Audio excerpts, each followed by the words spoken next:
onako straha i tako, ali zadovoljna sam i sretna i u stvari sad se lijepo osjećam u ulozi domaćice. Kaže, na početku je bilo onako malo trte, nekako htjela sam da bude više i više i više ljudi, ali eto, nekako kad sve skupa sad pogledam, atmosfera je dobra, došli su dragi prijatelji.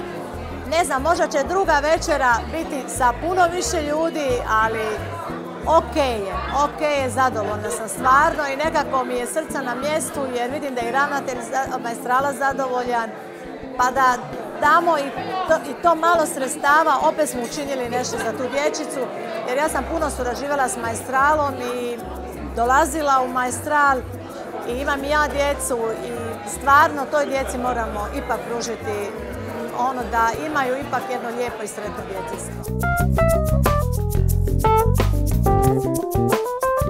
Ovo je jedno fantastično iskustvo, između ostalog dobrodošli, meni je jako drago što ste vi tu i što sam ja tu s vama. Sino mi je drago što sam dio ove cijele priče i što možemo pomoći djeci iz Maestrala, eto, s ovom malom donatorskom večerom. Meni je jako drago da je prvi put u Splitu. Drago mi je da vidim ovoliko ljudi koji su se odazvali, odvojili love za tu večeru za dicu iz Doma Maestral. Hvala još jedan put svima i drago mi je da vidim dosta ljudi iz medija da prate to mi je super.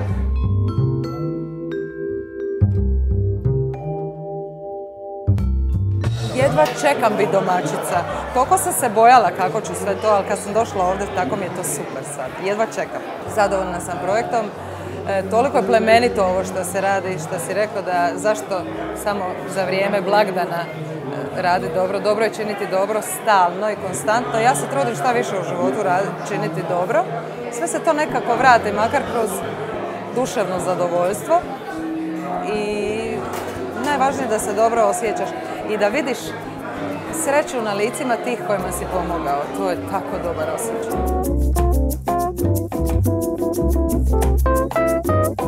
Ovo mi se večeras jako sviđa jer su ljudi opušteni, veseli, komuniciramo, a s druge strane drago mi je da činimo nešto što je jako korisno. Ideja je za svaku pohvalu, jer sva druženja su u stvari dobra. Ljudima je to dobro da se druže uz jelo, piće i malo priče, a još kad znaš da iza toga je neka humanitarna ideja kojom pomažeš djeci ili bilo kome je pomoć potrebna, onda ti je u stvari zadovoljstvo veće. Svaka čast inicijatorima ove akcije, svaka čast dobrim ljudima velikog srca. Ja se samo nadam da su ljudi svjesni ove stvari koje oni trenutno rade. Sredstva prikupljena od ove večere namijenit ćemo opremanju stanova za naše korisnike koji izlaze, evo došlo je vrijeme i doba da izađu iz ustanove, iz institucija. I mi na ovaj način pomažemo da se snađu dok se potpuno ne osamostale, iako mi njih pripremamo apsolutno za taj trenutak, ali evo recimo opremanje stanova, radimo na tome, imamo u planu u narednih mjesec dana otvoriti još jedan stan i evo od ovih sredstava mi ćemo opremiti taj stan. Prvi spoj gastronomije i humanitarnog djelovanja koji omogućava podizanje razine svijesti o potrebi pomaganja drugima, a pritom i promocije naše prekrasne ponude i drago mi je da se dogodilo baš u Splitu.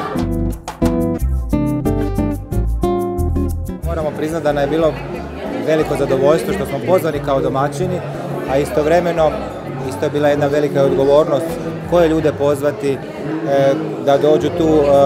Medijski smo to isto odradili, znači i medijima smo pozivali te ljude. Odazvali su se možda, moram priznati, onako ljudi u Splitu koji stvarno su, reklo bi se, dobrog srca. Pomoći djeci Maestrala je velika stvar. Evo mi osobno poznajemo jako puno te djece i dolazili su kod nas u naš salon i tako dalje. Nastojali smo uvijek što je moguće više pružiti pomoći. Ova jedna večer je stvarno prepuna divnih ljudi. Ovako idemo od stola do stola, razgovaramo s njima i vidimo da su svi onako dobro raspoloženi i baš jedna pozitivna energija vlada i nadamo se da će tako ostati do kraja večera. Uvijek je lijepo da se nešto ne dešava samo u Zagrebu. Mi u Splitu imamo šta pokazati i volimo da nam dođete i da vidite da smo mi isto druželjubivi, da smo spremni pomoći. I samo dođite i budite tu s nama.